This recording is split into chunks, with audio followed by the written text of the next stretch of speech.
जय टेकरी सरकार, जय सिया राम। स्वागत है आप सभी का आपके अपने YouTube channel champions academy maths पर। जैसा कि आप सभी को पता है, आज हम डे सेकंड क्लास 9 का मैथ्स से लेकर आए हुए हैं। कल हमने मैथ्स के फर्स्ट चैप्टर का इंट्रोडक्शन देखा था। अगर आपने उसे नहीं देखा है तो जल्दी से जाइए, डिस्क्रिप्शन में भी आपको उस वीडियो का लिंक मिल जाएगा, क्योंकि बिना उस वीडियो को देखे आपको ये एक्सरसाइज कुछ समझ में आने वाली नहीं है। इसलिए इंट्रोडक्शन की वीडियो आपको जरूर देखना है। और विदाउट वेस्टिंग आवर टाइम अपन क्लास स्टार्ट करते हैं। एक्सरसाइज 1.1 में क्या दिए हुए हैं, ये जो क्वेश्चंस हमें दिए हुए हैं हम इनको बारी बारी से सॉल्व करते हैं। आप लगातार मेरे साथ बने रहिए। देखिए क्वेश्चन नंबर 1 हमारा क्या है, is zero a rational number. मैं अगर आपका क्विक रिवीजन करवाऊं कि कल हमने क्या सीखा था, आपने उस वीडियो को देखना तो कंपलसरी है ही है, फिर भी मैं आपका क्विक रिवीजन करवाऊं तो हमने कल देखा था, हमने नेचुरल नंबर्स को समझा था, नेचुरल नंबर्स, होल नंबर्स हमने देखा था, हमने इंटीजर्स देखा था जिसे हमने जेड से रिप्रेजेंट किया था। इसके बाद हमने रेशनल नंबर देखा था और हमने इरेशनल नंबर को भी समझा था। नेचुरल नंबर्स में देखा था 1 से लेकर स्टार्ट होते हैं ये और इनफाइनाइट तक जाते हैं। होल नंबर्स 0 से स्टार्ट होते हैं और ये कहाँ तक जाते हैं, ये भी हमारे इनफाइनाइट तक जाते हैं। इसके बाद हमने इंटीजर्स को देखा था जिसमें हमारे नेगेटिव नंबर भी थे, 0 भी था और इधर हमारे सारे पॉजिटिव नंबर भी थे। ये ऊपर वाले सभी नंबर भी इसी में शामिल थे। इसके बाद रेशनल नंबर में हमने देखा था कि अगर हम किसी नंबर को P/Q की फॉर्म में लिख पाएँ, अगर हम किसी नंबर को P/Q की फॉर्म में लिख पाएँ तो उसे हमने रेशनल नंबर कहा था। और इरेशनल नंबर हमने उन्हें कहा था, जो रेशनल नंबर नहीं थे वो इरेशनल नंबर थे, जो रेशनल नंबर नहीं थे वो हमारे कौन से थे, इरेशनल नंबर थे। खैर अब आते हैं हम अपने आज के टॉपिक पर। यहाँ पर क्या लिखा हुआ है, इस जीरो और रेशनल नंबर। क्या जीरो एक रेशनल नंबर है? क्वेश्चन में क्या पूछा हुआ है हमसे, क्या जीरो एक रेशनल नंबर है? तो इसका जवाब हम देते हैं और आगे क्या लिखा हुआ उसको भी पढ़ते हैं। तो आपको क्या लगता है, क्या जीरो एक रेशनल नंबर है? कल हमने कई सारे क्वेश्चंस को चेक किया था कि रेशनल नंबर होने के लिए हमें समझ में आता है कि P/Q की फॉर्म में होना चाहिए। किसकी फॉर्म में होना चाहिए? P/Q की फॉर्म में। अच्छा, P को भी क्या होना जरूरी है, एक इंटीजर होना जरूरी है, Q को भी इंटीजर होना जरूरी है। तो हम देखते हैं कि क्या जीरो एक रेशनल नंबर है। तो हम रबर में चेक करते हैं, हमने जीरो लिखा, क्या जीरो को P/Q की फॉर्म में लिखा जा सकता है? क्या जीरो को P/Q की फॉर्म में लिखा जा सकता है? बिल्कुल लिखा जा सकता है। क्यों? हम जानते हैं क्योंकि ये जो 1 होता है, 1 तो किसी भी नंबर के नीचे डिनोमिनेटर की प्लेस पर आ सकता है। अच्छा, मैथ्स में हम वो सारे बदलाव कर सकते हैं जिससे उसकी वास्तविक वैल्यू पर कोई फर्क ना पड़े। जैसे अगर ये 0/1 है तो इसका सॉल्यूशन करने पर भी तो 0 ही आता है। अगर आप इसकी जगह 0/2 लिखेंगे तो इसे सॉल्व करने पर भी तो 0 ही आता है, क्योंकि 0 को हम किसी भी नंबर से डिवाइड करते हैं तो हमें जो कोशिएंट के रूप में मिलता है, आंसर मिलता है, वो हमेशा हमें क्या मिलता है, 0 ही मिलता है। मतलब 0 को हम 0/2 लिख सकते हैं, 0/3 लिख सकते हैं, 0/-4 कुछ भी लिख सकते हैं। इसका मतलब ये हुआ कि 0 को हम P/Q की फॉर्म में लिख पा रहे हैं, इस वजह से ये हमारा क्या है, रेशनल नंबर है। क्या है ये? रेशनल नंबर है। तो हम क्या लिखेंगे? Yes, 0 is the rational number. तो हमने इसका जवाब क्या दे दिया, इन्होंने पूछा क्या 0 एक रेशनल नंबर है, तो हमने बोल दिया हाँ, यस। अब आगे लिखा है, can you right in the form P/Q। क्या आप इसे P/Q की फॉर्म में लिख सकते हैं, where P and Q are integers and Q not equal to 0। ये हम कल पढ़ चुके हैं। अच्छा, रीजन पूछा है, क्या हम लिख सकते हैं? तो हम बिल्कुल लिखेंगे एज, क्योंकि 0 can be right in the form of P/Q like 0/1, 0/2 etcetera. क्या लिखा है हमने जवाब दे दिया हाँ। इन्होंने पूछा क्या 0 एक रेशनल नंबर है, हाँ, एज, क्योंकि 0 can be right in the form P/Q, क्योंकि 0 को हम लिख सकते हैं P/Q की फॉर्म में, लाइक किस तरह से 0/1, 0/2 एटसेट्रा, इस तरह से हम इसे P/Q की फॉर्म में लिख सकते हैं। इस वजह से ये हमारा क्या है, एक रेशनल नंबर है। अगला क्वेश्चन है हमारे सामने, find 6 rational number between 3 and 4। Find 6 rational number between 3 and 4। हमें पता है कि ये जो 3 और 4 हैं, ये जो हमारे सामने क्या है, 3 और 4 हैं, ये रेशनल नंबर हैं। 3 और 4 रेशनल नंबर क्यों हैं? क्योंकि 3 और 4 रेशनल नंबर इसलिए हैं क्योंकि इन्हें P/Q की फॉर्म में लिखा जा सकता है, की फॉर्म में लिखा जा सकता है। अच्छा, मैं आपके सामने कुछ काउंटिंग्स लिखता हूँ, आपको ये बताना है जैसे मैं आपसे पूछूं कि 1 और 5 के बीच में क्या है, 1 और 5 के बीच में क्या है, आप बोलेंगे 2 है, 3 है, 4 है। मैं आपसे पूछूं 1 और 4 के बीच में क्या है, आप बोलेंगे 2 और 3 है। लेकिन मैं आपसे पूछूं 1 और 2 के बीच में क्या है, 1 और 2 के बीच में क्या है। अगर आप किसी को ऐसा लग रहा है कि 1 और 2 के बीच में कुछ नहीं है, अगर आपको ऐसा लग रहा है कि 1 और 2 के बीच में कुछ नहीं है, तो ये जवाब बिल्कुल गलत है। क्योंकि मैथ्स में हम 1.1 हो सकता है, 1.2 हो सकता है, इस तरह से कई सारे नंबर लिख सकते हैं। अच्छा 1 फिर अगर इन नंबर से भी हमें छोटा नंबर चाहिए तो 1.01, 1.001, इस तरह से हम कई सारे नंबर लिख सकते हैं। समझ में नहीं आया कोई बात नहीं, हम इस 1 और 2 के बीच में 1/2 फ्रैक्शन के कई सारे नंबर तो लिख ही सकते हैं ना, इनसे छोटे छोटे कई सारे नंबर हमारे लिए आ सकते हैं। इसका मतलब क्या हुआ, इसका मतलब ये हुआ कि इनके बीच में कई सारे नंबर्स होते हैं, इनके बीच में कई सारे नंबर्स होते हैं। अभी अगर ये बात समझ में नहीं आई कि कई सारे नंबर कैसे होते हैं, तो आप एक बार सोच कर देखिएगा कि 1 और 2 के बीच में क्या 1.1 नहीं आता, क्या 1.2 नहीं आता, 1.3 नहीं आता, तो बिल्कुल आते हैं। अच्छा कितने नंबर आते हैं, कितने नंबर आते हैं, तो दो नंबरों के बीच में, दो रेशनल नंबर के बीच में, जैसे 3 और 4 हुआ, कोई भी नंबर हुआ, उनके बीच में इनफाइनाइट नंबर आते हैं। कितने नंबर आते हैं, इनफाइनाइट नंबर आते हैं। इन्होंने हमसे बोला है कि 3 और 4 के बीच में केवल कितने लिखना है, 6 रेशनल नंबर लिखना है। कितने लिखना है, केवल 6 रेशनल नंबर लिखना है। हमें तो 6 से ज़्यादा भी लिखने होते तो भी हम लिख पाते। कैसे लिखना है उस बात को देखिए हम इसका सॉल्यूशन स्टार्ट करते हैं। हमेशा हमें ये देखना है कि अगर नंबर कंजिक्यूटिव हैं, अगर नंबर कंजिक्यूटिव है, कंजिक्यूटिव नंबर का मतलब होता है लगातार हैं, जैसे 3 के बाद 4 ही आता है, 4 के बाद 5 आता है, 5 के बाद 6 आता है। अगर ऐसे नंबर हैं तो हमारे लिए बेहद और आसान हो जाता है। आसान तो वैसे भी है, लेकिन ये और आसान हो जाता है अगर कंजिक्यूटिव है। वैसे आपकी एक्सरसाइज में कंजिक्यूटिव नंबर दिए हुए हैं, अगर कोई क्वेश्चन ऐसा मिलता है जो कंजिक्यूटिव नहीं है तो वहाँ पर उस तरीके की भी चर्चा करने वाले हैं। देखिए 3 और 4, तो इन्हें पहले, अच्छा ये रेशनल नंबर बोल रहे हैं तो पहले 3 और 4 को रेशनल नंबर की फॉर्म में लिख सकते हैं। ये 3/1 हो गया, ये 4/1 हो गया। आपको करना क्या है, ये जो रेशनल नंबर होता है, ये जो रेशनल नंबर होता है, हमेशा हम जब भी किसी भी नंबर का मल्टीप्लाई अगर हम ऊपर करें और उसी नंबर का मल्टीप्लाई नीचे करें तो उसकी रियल वैल्यू पर कोई फर्क नहीं पड़ता है। करके देख लेते हैं। हमने 2 का इंटू ऊपर किया और 2 का ही इंटू नीचे किया, तो 2 से 2 कट गया, 1 और 1 का 3 से इंटू करेंगे 3 रहेगा। इसका मतलब 2 का इंटू मैंने ऊपर किया, 2 का इंटू नीचे किया, तो इसकी रियल वैल्यू पर कोई फर्क ही नहीं पड़ने वाला। या फिर मैं इस 4 है ये, अगर इसमें, या फिर 3/1 को ही ले लेते हैं। 3/1 में ऊपर भी मैं 9 का इंटू करूँ और नीचे भी मैं 9 का इंटू करूँ तो अब भी इनकी रियल वैल्यू पर कोई फर्क ही नहीं पड़ने वाला है, क्योंकि 9 से 9 कट जाएगा।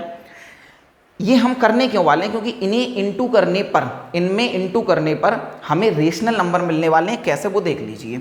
हमें कितने रेशनल नंबर चाहिए, कितने रेशनल नंबर चाहिए हमें, 6 रेशनल नंबर चाहिए।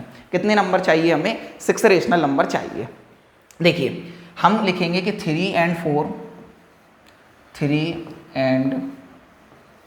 4 can be write as 3/1। क्या 3 को हम 3/1 लिख सकते हैं, बिल्कुल लिख सकते हैं। यहाँ पर कुछ जगह छोड़ना है, रुकिएगा। Can be write as 3/1 and 4/1। अब सोचने वाली बात है कि हमें 3 और 4 के बीच में नंबर चाहिए। अब देखिए आप यहाँ पर कैसे सोचेंगे, अगर मैं ऊपर इंटू करूँ 6 का और नीचे भी इंटू करूँ 6 का तो ये हो जाएगा 3 6 जा 18 और इधर हो जाएगा 4 6 जा 24, 4 6 जा 24। 18 और 24 के बीच में, 18 और 24 के बीच में गैप तो रहेगा 6 का, लेकिन नंबर मिलेंगे 5। आप तो इतना दिमाग नहीं लगाइए, आपको उन सभी चीज़ों में दिमाग नहीं लगाना। आप तो केवल इतना सोचिए, यहाँ पर क्या लिखा हुआ है, 6। क्या लिखा हुआ है, 6। आपको 6 से एक अगला नंबर जितना लिखा हुआ है उससे एक ज़्यादा नंबर लेकर के आपको इंटू कर देना है बस।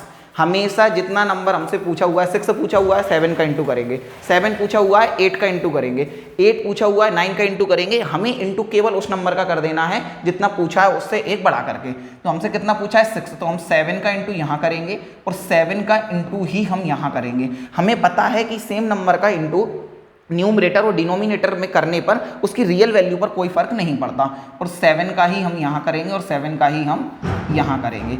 अगर ऐसा करेंगे तो हमारे सामने अब नंबर क्या आने वाले हैं, हमारे सामने हम इस स्टेप को यहाँ लिख रहे हैं कि 3 7 जा 21 और 7 1 जा 7 एंड 4 7 जा 28, 4 7 जा 28 और 7 1 जा 7। देखिए क्या लिखा हुआ है 21/7, 28/7। वैसे मैं आपको बताऊं कि जब भी हमारे लिए रेशनल नंबर फाइंड करना होता है वहां पर ये बात जरूरी होती है कि उनका डिनोमिनेटर सेम रहे। यहां पर शुरुआत से डिनोमिनेटर सेम था, यहां भी बनता, यहां भी बनता। अगर ये नहीं होता है तो इसे करने की जरूरत पड़ती है। इस तरह के क्वेश्चन की चर्चा जब करेंगे जब हमारी एक्सरसाइज में इस तरह का कोई क्वेश्चन आएगा। अब देखिए 21 इधर लिखा हुआ है, 28 इधर लिखा हुआ है, 7 तो दोनों जगह सेम ही है। अब हम 21 से काउंटिंग लिखना है हमें 28 तक बस। 21 के बाद 22, 23, 24, 25, 26, 27, 28। देखिए 28 और 21 को छोड़ दीजिए, 21 और 28 को छोड़ दीजिए। क्यों? क्योंकि उन्होंने उनके बीच में पूछा है, हमें इन्हें शामिल नहीं करना है। देखिए कितने नंबर हुए, 1 2 3 4 5 6, 6 नंबर ही आएंगे। अगर हमने इस तरह का 7 का इंटू किया था 6 आएंगे, 8 का इंटू करेंगे 7 आएंगे, और 9 का इंटू करेंगे 8 आएंगे। हमेशा जितने का इंटू करेंगे उससे कम आने वाले हैं। तो अब हमारा आंसर ही आ चुका है। हम क्या लिखेंगे, देयरफॉर 6 रेशनल नंबर्स आर, वो 6 रेशनल नंबर क्या होंगे? तो देखिए 21 नहीं लिखना है, 21 के बाद क्या है 22, फिर क्या है हमारे सामने 23, फिर क्या है 24, फिर क्या है 25, फिर 26 और फिर क्या है 27। अच्छा इन सभी के नीचे हमें 7 जरूर लगाना है। इन सभी के नीचे हमें क्या लिखना है, 7 तो लिखना ही है, तभी तो ये रेशनल नंबर होंगे हमारे सभी। तो देखिए ये वो 6 रेशनल नंबर हैं, इसमें 28 को शामिल नहीं करना है, इस बात का ध्यान रखना है, क्योंकि 21 और 28 के बीच में पूछा है। आप बोलेंगे 21 और 28 के बीच में नहीं, हमसे तो 3 और 4 के बीच में पूछा है, लेकिन हमने उसी को जब उसी में हमने 7 का मल्टीप्लाई किया ऊपर भी और उसके डिनोमिनेटर में नीचे भी, तो हमारे सामने आया 21/7 और 28/7 और 21/7। अगर आप इसे देखना चाहें कि हमसे 3 और 4 का पूछा था, हमने 21/7 और 28/7 का क्यों निकाला, तो आप देखिए 21/7 है ना, ये आपको दिख रहा है, ये 21/7 को चला गया, ये अभी भी 3 है, देख लीजिए ये 3 तो है, सॉल्व करने पर 3। अच्छा ये 4 ही है, ये जो 28/7 है ये अभी भी क्या है, 4 ही है। बस हमने इनके रूप को बदल दिया था जिससे हमारे लिए करने में आसानी हो पाए। ये हमारा आंसर आ गया है। अब बढ़ते हैं अगले क्वेश्चन पर। Find 5 rational number between 3/5 and 4/5। अगर वीडियो को पोस्ट करके आप उसे सॉल्व करना भी स्टार्ट कर सकते हैं, क्योंकि यहाँ पर देखिए डिनोमिनेटर हमारा ऑलरेडी इसमें क्या है, डिनोमिनेटर ऑलरेडी हमारा सेम है। अच्छा कंसेक्यूटिव नंबर है, इधर 3 है इधर 4 है, इधर 3 है इधर 4 है। बुक वालों ने आपको बिल्कुल परेशान किया ही नहीं है कि बच्चों को डिनोमिनेटर सेम करना पड़े, या कंसेक्यूटिव नंबर नहीं है तो क्या करेंगे, कंसेक्यूटिव नंबर नहीं है तब भी आसानी से कर सकते हैं, उसमें कोई बात नहीं है, लेकिन जब तक क्वेश्चन नहीं आ रहा है तो हमें परेशान होने की जरूरत नहीं है। देखिए 3/5 लिखा हुआ है एंड 4/5 लिखा हुआ है, 3/5 एंड 4/5। आप ट्राई कर सकते हैं खुद से, वीडियो को पोस्ट करके आप खुद से ट्राई कर सकते हैं, फिर आंसर मैच कर सकते हैं। देखिए अब लिखा हुआ है 3/5 एंड 4/5। देखिए हमने इधर लिखकर देखा कि 3/5 और इधर है हमारा 4/5 कि 3 के बाद तो कुछ नहीं आता है, इस वजह से हमें किसी नंबर का मल्टीप्लाई करना पड़ेगा। बोलिए किस नंबर का मल्टीप्लाई करेंगे? यहाँ 5 लिख रहा है, इससे क्या पता चल रहा है, बताइए। यहाँ 5 लिख रहा है, इस बात से हमें क्या पता चल रहा है, किसका मल्टीप्लाई करेंगे? बिल्कुल सही जवाब है 6 का मल्टीप्लाई करेंगे। क्या करेंगे हम? 6 का मल्टीप्लाई। तो क्या हम लिख सकते हैं 3/5 and 4/5 can be write as, ये 3/5 और 4/5 को हम कैसे लिख सकते हैं? तो हमने 3/5, हमें मल्टीप्लाई किसका करना है? 6 का। क्यों? क्योंकि यहाँ पर 5 लिखा है, जो लिखा होगा उसके अगले नंबर का मल्टीप्लाई करना है। तो 3 का इंटू 6 से किया और 5 का इंटू भी 6 से करेंगे। भूलना नहीं है, हमेशा जिस नंबर का मल्टीप्लाई ऊपर करेंगे उसी का नीचे करेंगे, नहीं तो उनकी रियल वैल्यू चेंज हो जाएगी, और रियल वैल्यू अगर चेंज हो गई तो फिर हमारे सॉल्यूशन का मतलब ही क्या रह जाएगा। अच्छा इसमें हम किसका करेंगे? तो 4/5, तो इधर भी हमने किसका किया? 6 का, और इधर भी हमने किसका किया? 6 का। तो 3 6 जार कितना होता है? 18, 5 6 जार कितना होता है? 30, एंड 4 6 जार कितना होता है 24 और 5 6 जार कितना है 30। अब 18 और 24 के बीच में 18 और 24 के बीच में अलग से लिखने की जरूरत नहीं है, वो तो पिछली बार आपको समझाने के लिए बोल दिया था। अब तो हमारा आंसर आ गया कि 18 से 24 के बीच में क्या नंबर आता है 19 20 21 22 23, बस 5 हो गए हैं। अब हम क्या लिखेंगे देयरफॉर या so 5 rational numbers are 5 rational numbers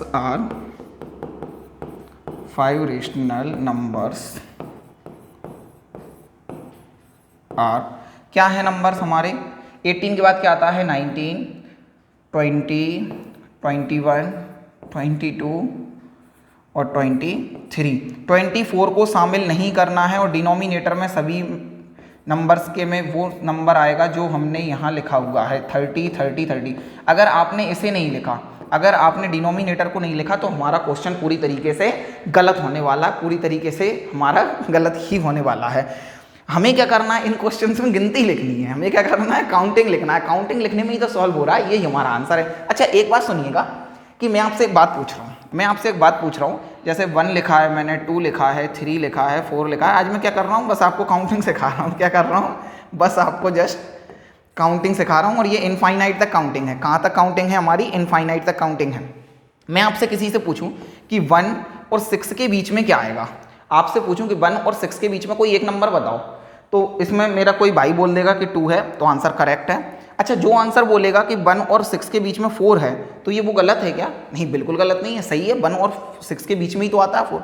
अच्छा जो 3 बोलेगा वो गलत है क्या? नहीं, वो भी सही है।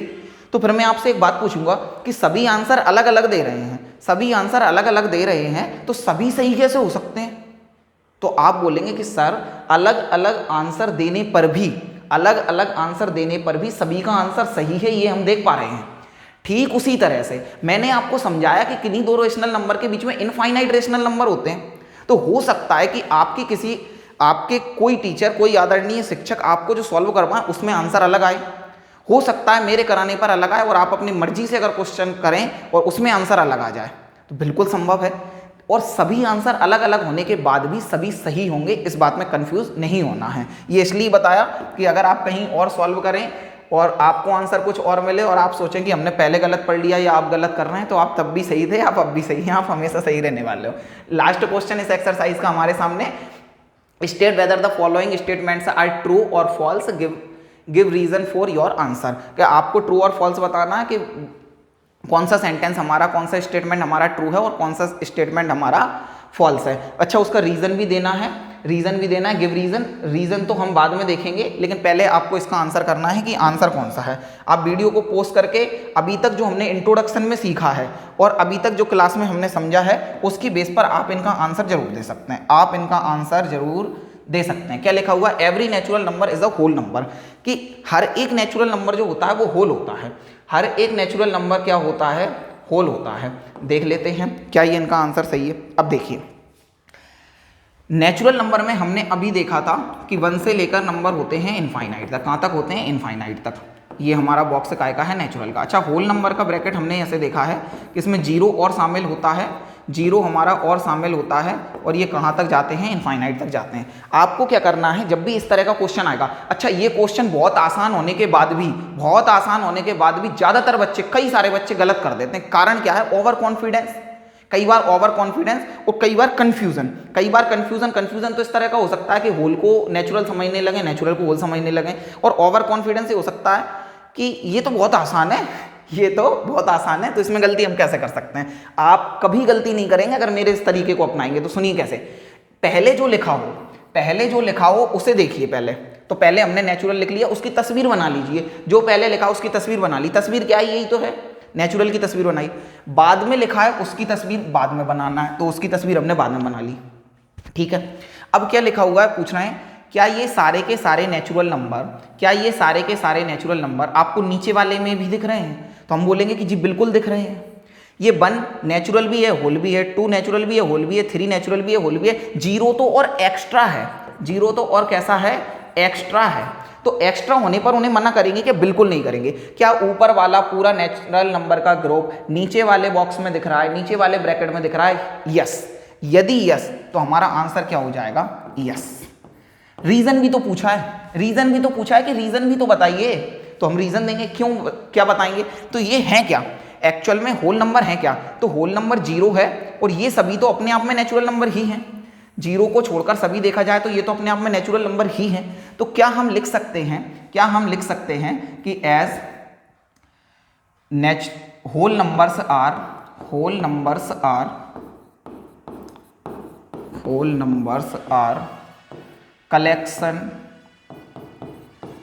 Collection of zero and natural numbers. क्या हम ये लिख सकते हैं कि हाँ ये सही है कि सारे नेचुरल नंबर होल नंबर होते हैं, क्योंकि whole numbers are collection, whole number collection होता है किस किस का, जीरो का और नेचुरल नंबर का। जब जीरो और नेचुरल नंबर का कलेक्शन है ही है तो नेचुरल नंबर तो उसमें है ही ना। इस कारण से हमने इसका रीजन भी दे दिया और आंसर भी कर दिया।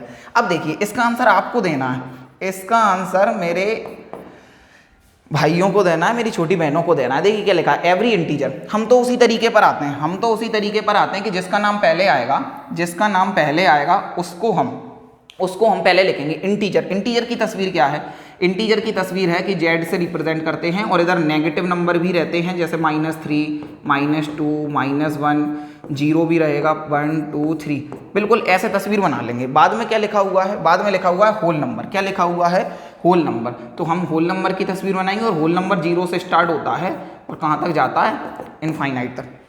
देखना हमेशा ये है क्या ऊपर वाला बॉक्स, क्या ऊपर वाला ग्रुप नीचे वाले ग्रुप में आता है क्या। तो हम देखेंगे क्या -3 इसमें दिख रहा है क्या कहीं नीचे वाले में, तो बिल्कुल नहीं दिख रहा। -2 दिख रहा है क्या, नहीं दिख रहा। -1 दिख रहा है क्या, नहीं दिख रहा। लेकिन 0 से सारे नंबर दिख रहे हैं, तो पूरा ग्रुप नहीं दिख रहा है ना, आधा ही तो दिख रहा है। 0 से सारा ग्रुप तो नीचे दिख रहा है, लेकिन 0 के अलावा जो नंबर हमें ऊपर दिख रहे हैं ये नंबर नीचे नहीं है। अगर ऊपर वाले ग्रुप का ऐसा कोई भी नंबर है जो नीचे नहीं दिख रहा है तो आंसर होगा नो। अगर ऊपर वाले सारे नंबर नीचे वाले में दिख रहे हैं तो आंसर होगा हमारा यस। और अगर हमारे ऊपर वाले नंबर कुछ नंबर या एक भी नंबर नीचे वाले में नहीं दिख रहा है तो आंसर होगा नो। इसका मतलब ये आंसर क्या हो जाएगा हमारा, नो, या हमारा ये स्टेटमेंट कैसा है, फॉल्स है। क्या लिखा हुआ है, every integer is a whole number. अच्छा रीजन भी तो देना है, हमें रीजन भी देना है। रीजन क्या है कि इन्होंने बोला है कि सभी इंटीजर्स क्या होते हैं, होल नंबर होते हैं। अच्छा क्यों नहीं होते, तो हम लिख सकते हैं कि इंटीजर जो है, इंटीजर नेगेटिव भी हो सकते हैं। इंटीजर्स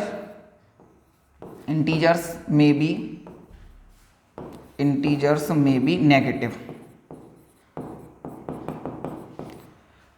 बट इंटीजर्स हमारे क्या हो सकते हैं, नेगेटिव हो सकते हैं, but whole numbers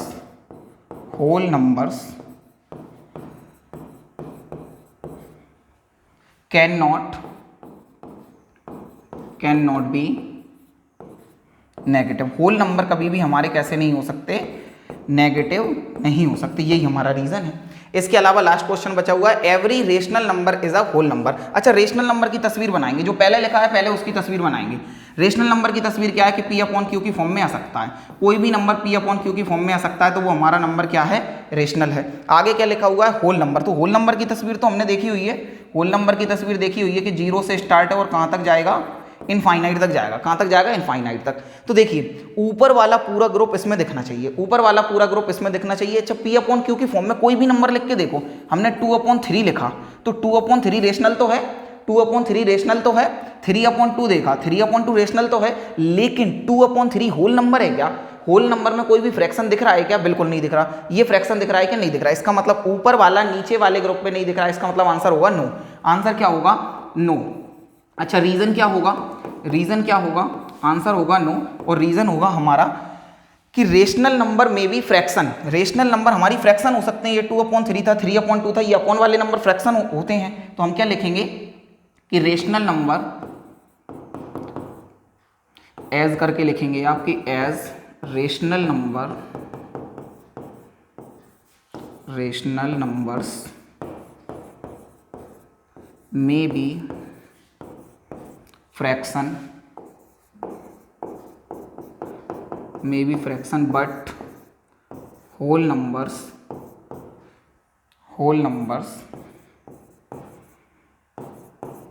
can not can not be fraction. हमने यहाँ पर रीजन भी लिख दिया। इस तरह के क्वेश्चन आई थिंक आपको समझ में आ गए होंगे। इनकी अच्छा प्रैक्टिस जरूर करना है। मैथ्स में अगर आपने प्रैक्टिस नहीं की तो आपके सीखने का नहीं सीखने का कोई भी मतलब नहीं रह जाएगा। आप इस बात को ध्यान रखिएगा, जीवन में कितनी आसान चीज़ सीखें या मुश्किल सीखें, मैथ्स में और फिजिक्स में हमेशा जितने भी क्वेश्चन सीखेंगे उनकी प्रैक्टिस जरूर करना है। आपका ये होमवर्क है, आपको ये सारे क्वेश्चन अटेंड करना है और खुद को एग्जामिन करना है कि क्या हम इनके आंसर सही कर पाए हैं। आपको अगली वीडियो में इन सभी के आंसर बताएंगे और आपको उन्हें चेक कर लेना है कि हमने आंसर सही किए हैं या नहीं किए। वीडियो पसंद आया हो लाइक करना, चैनल को सब्सक्राइब करके वीडियो को ज़्यादा से ज़्यादा अपने दोस्तों के साथ शेयर करना। तब तक के लिए नमस्कार, जय हिंद, जय भारत।